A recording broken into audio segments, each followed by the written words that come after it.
जय श्री कृष्ण मित्रों। आज આપણે મેથીની ફરસી પૂરી બનાવીશું। મેં આ 2 બાઉલ ઘઉંનો રોટલી બનાવવાનો ઝીનો લોટ છે એ લઈ લીધો છે।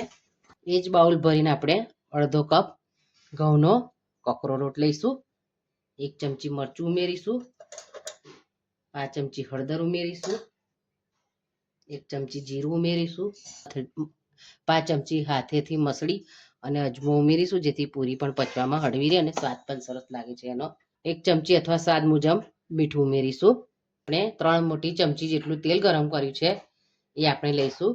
તેલ ગરમ કરીને લેશો તો તમારી પૂરી સરસ બનશે ફરસી। હવે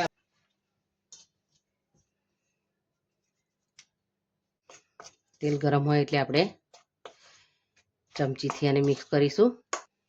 હવે આપણે હાથેથી સરસ રીતે મિક્સ કરી લઈશું એને।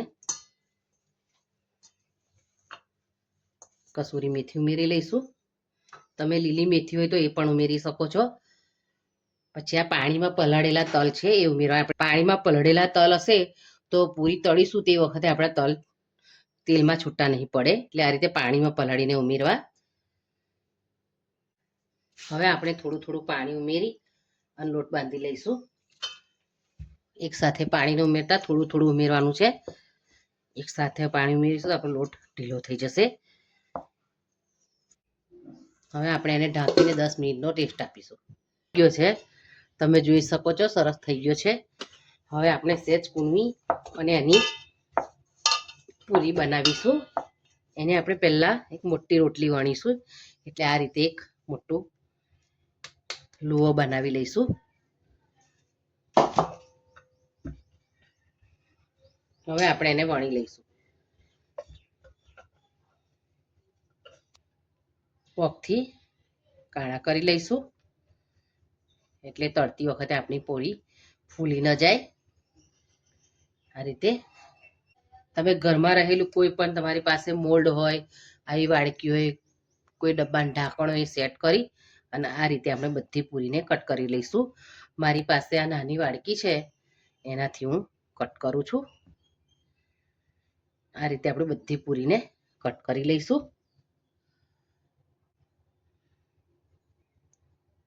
આ રીતે એને આપણે અલગ કરી લઈશું।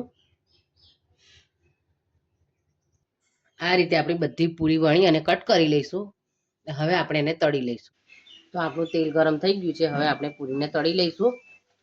આપણે આ રીતે પલટાવી લઈશું અને બીજી બાજુ પણ આછા ગુલાબી રંગની તળી લઈશું। તો આપણી પૂરી બંને બાજુથી આછા ગુલાબી રંગની થઈ ગઈ છે। હવે આપણે એને લઈ લઈશું। તો તૈયાર છે આપણી મેથી મસાલાની ફરસી પૂરી। એને મેં ચા જોડે સર્વ કરી છે। હવે વેકેશન આવશે તો બાળકો કહેશે કે મને ભૂખ લાગી મમ્મી, તો આપણે શું કરવાનું, આ રીતે મેથી મસાલાની ફરસી પૂરી બનાવી અને ડબ્બો ભરીને રાખવાની અને બાળકોને આપવાની। જે ઘઉંના લોટમાં બની છે તે હેલ્ધી પણ છે, એટલે તમને મારી બનાવેલી પૂરી એક વખત ચોક્કસ બનાવજો તમે અને ટ્રાય કરજો અને કોમેન્ટમાં મને ચોક્કસ લખીને જણાવજો કે મારી બનાવેલી પૂરી તમને કેવી લાગી છે। તો મારો વિડીયો ગમ્યો હોય તો તમારા મિત્રો અને પરિવાર સાથે શેર ચોક્કસ કરજો અને મારી ચેનલને લાઈક અને સબસ્ક્રાઈબ જરૂર કરજો। Thank you.